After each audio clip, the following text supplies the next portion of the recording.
December 16th, 1944. The Ardennes Forest. SS Lieutenant Colonel Joachim Peiper watches his steel predators, the pride of the Panzerwaffe, tear through the American lines. For the first few hours, it feels like the Führer's insane gamble might just work.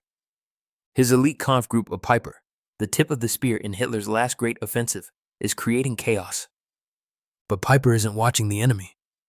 He's watching his fuel gauges. Every lurch of his Tiger and Panther tanks drains the precious gasoline. That is all that stands between a breakthrough and a frozen, useless pile of steel. The entire offensive, Germany's last hope, is built on audacity, surprise, and a prayer. A prayer for fuel. They were told that the enemy would supply their advance, that the decadent, weak-willed Americans would simply abandon their vast reserves. And in the snow-covered Belgian forest, Peiper's men would indeed stumble upon an unbelievable prize. A massive American fuel dump. For a moment, it would feel like a miracle. But that miracle was a lie. The discovery wouldn't bring salvation.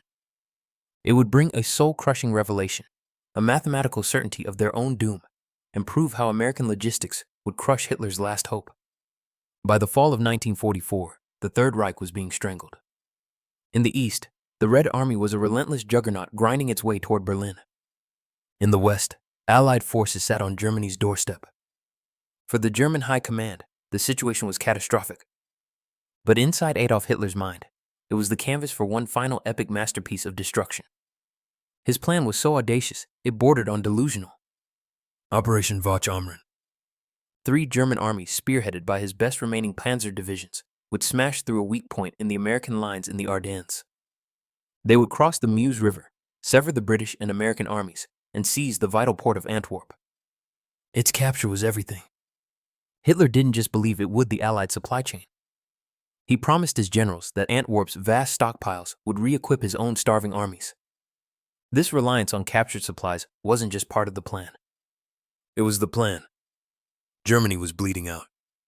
Allied bombers had systematically dismantled the Reich's synthetic fuel production, cutting it by a staggering 90%. The great oil fields of pesty Romania were now in Soviet hands. The effects were everywhere. The once mighty Luftwaffe was grounded. Its advanced jets couldn't fly without kerosene. On the home front, you almost never saw a civilian vehicle. The Gestapo was hunting black market gasoline dealers as if they were traitors. The sheer disparity in numbers tells the story. In 1904, the entire German war economy produced about 33 million barrels of oil. That same year, the United States alone produced 8 billion barrels. A single oil field in East Texas outproduced all of German-controlled Europe. While American refineries experimented with byproducts to get rid of excess crude, German quartermasters made agonizing choices about which tanks could move and which had to be left behind.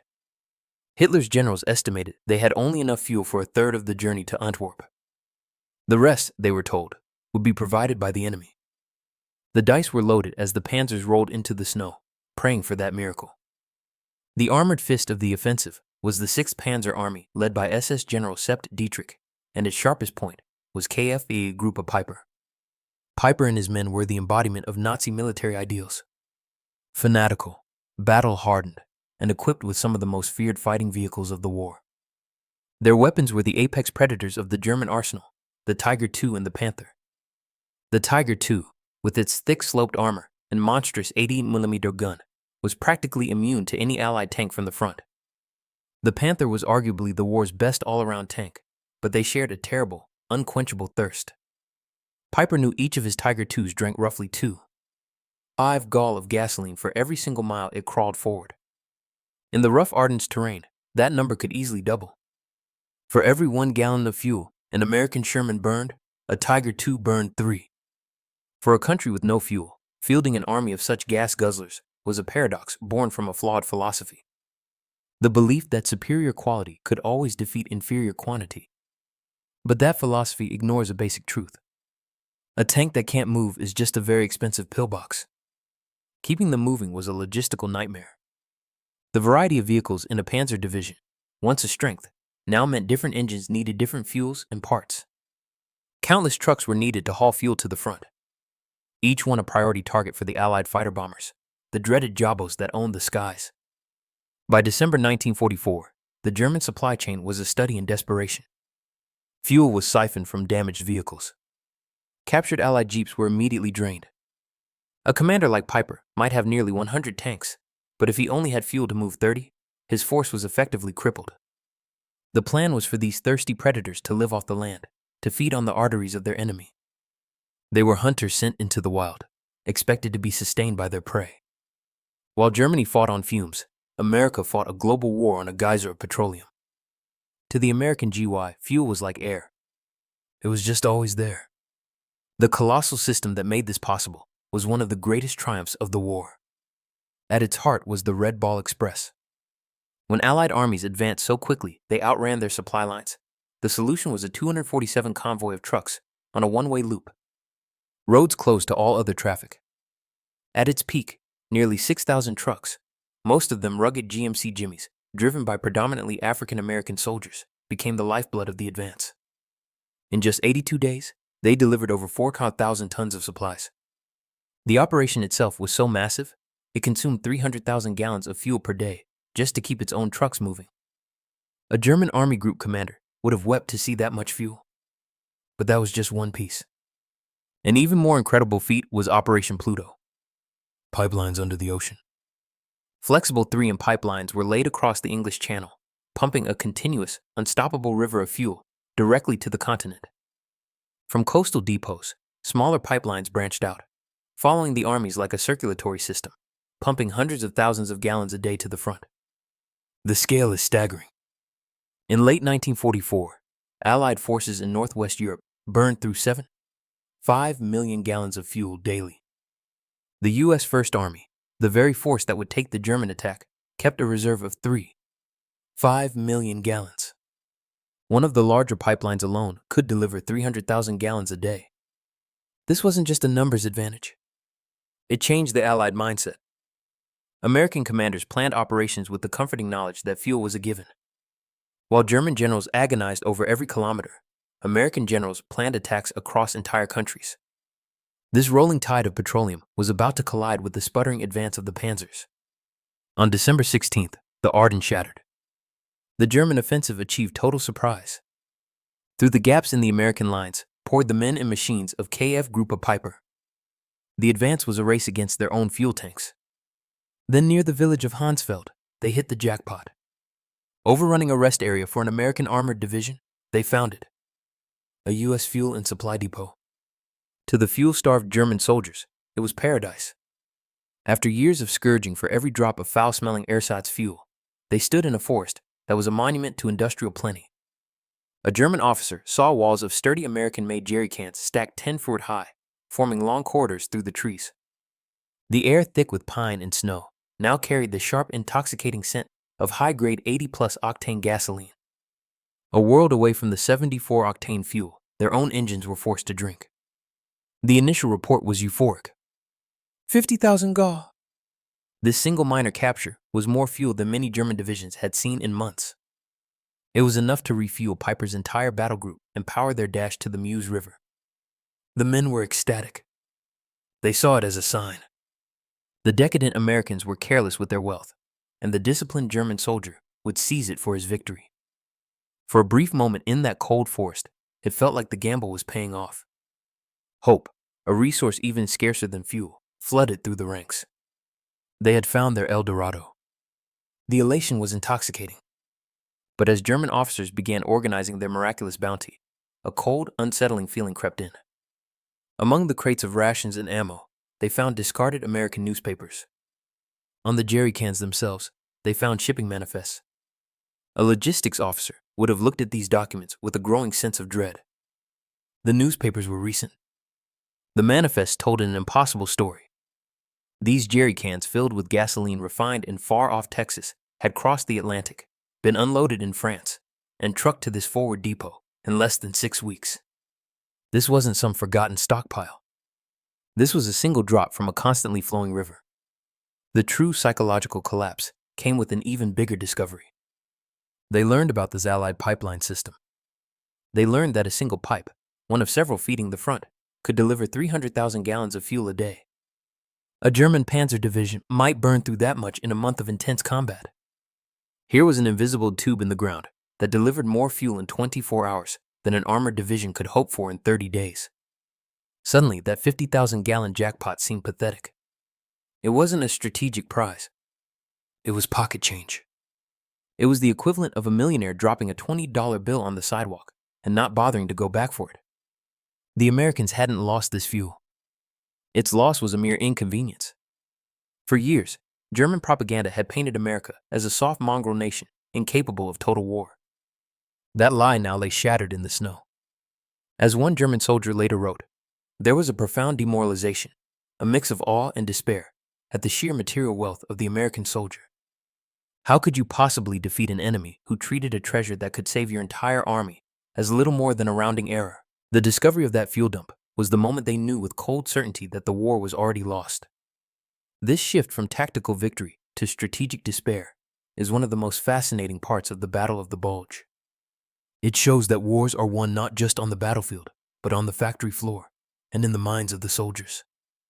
If you love these kinds of deep dives into the hidden logistics and psychology of war, take a second to subscribe and hit that notification bell. The true mind-bending extent of America's power wasn't shown by the fuel the Germans found, but by the fuel they were denied. American commanders made a simple, ruthless calculation. If the Germans needed their fuel, that fuel had to be destroyed. What followed was an act of material destruction so profound, so alien to the German mindset, it was one of the ultimate flexes in military history.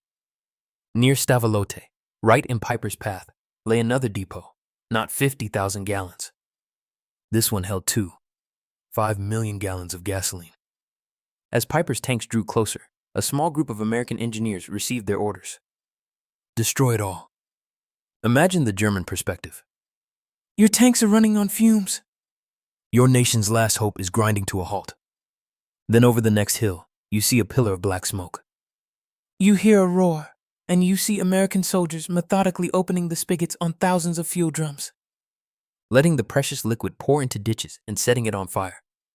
At Stabilo, at Malmade, at Spa, the story was the same. American engineers opened valves and tossed in grenades. An estimated 8 million gallons went up in smoke in the first week of the battle alone. That single week of intentional destruction was more gasoline than the German high command had allocated for the entire Ardennes offensive.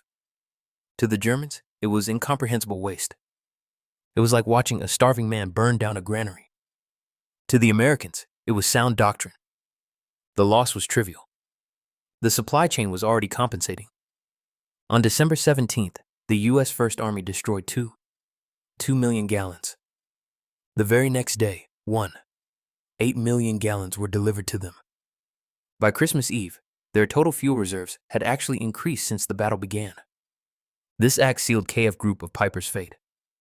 Blocked by stubborn resistance, their promised fuel now just smoke in the sky, their advance sputtered to a halt near Laz. Peiper's mighty Tiger IIs became immobile steel coffins. On Christmas Eve, he was forced to abandon them all. Of the 5,000 elite soldiers who started the attack, only 800 made it back to German lines on foot. They weren't beaten by superior tanks. They were beaten by an empty fuel gauge and an enemy who could afford to fight with fire. When the guns fell silent in January 1945, the Battle of the Bulge was hailed as a great American victory. Abu. But it was really won long before the first shot was fired. It was won in the oil fields of Texas, the factories of Detroit, and the shipyards of California.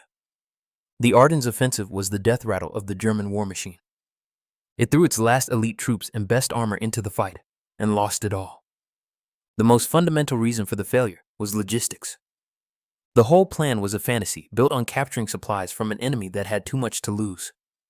Let's go back to that stark contrast. In 1944, the U.S. produced over 50 times more crude oil than Germany. While German industry was bombed into rubble, Ford's Willow Run factory was churning out a B-24 Liberator bomber every 63 minutes. American shipyards were launching cargo ships faster than U-boat could sink them. The battle was the moment this statistical reality became an undeniable psychological truth. It was the brutal end of the romantic notion that superior will could triumph over material disadvantage. The image of the dashing Panzer ace was made obsolete by the anonymous truck driver on the Red Ball Express. As Churchill himself said, petroled every movement. Stalin was more blunt. The war was decided by engines and octane. The German soldiers who stumbled on that fuel dump thought they had found the key to victory. What they had actually found was a yardstick. A yardstick that measured the vast unbridgeable chasm between their exhausted nation and the industrial colossus they had so foolishly underestimated. They were fighting with a sword against an enemy wielding a production line. The story of the Battle of the Bulge and the American fuel dumps is a microcosm of the entire Second World War. The discovery of that one stockpile, representing more wealth than a German division could dream of, became a symbol of a war that had moved beyond the battlefield. It was a clash between two systems. One was running on the last fumes of a fanatical ideology. The other was powered by an almost limitless river of industrial production. The German soldiers' shock wasn't just about the fuel. It was the soul-crushing realization that they were fighting an enemy who could afford to be wasteful on a scale they couldn't even imagine. It proved that in modern war, the greatest weapon isn't always a tank, but the ability to supply it endlessly. What other overlooked aspects of military history do you think deserve a deeper look? Are there other battles where logistics, not tactics, told the real story? Let us know your thoughts in the comments below. And if you enjoyed this dive into the industrial scenes of war, make sure to subscribe and hit that notification bell. If you enjoyed this video and want to see more stories from World War II, make sure to subscribe to the channel. Your support helps us bring more forgotten battles, hidden histories, and untold soldier stories to life. And let me know your thoughts in the comments. What event or perspective would you like to see next? I read every comment.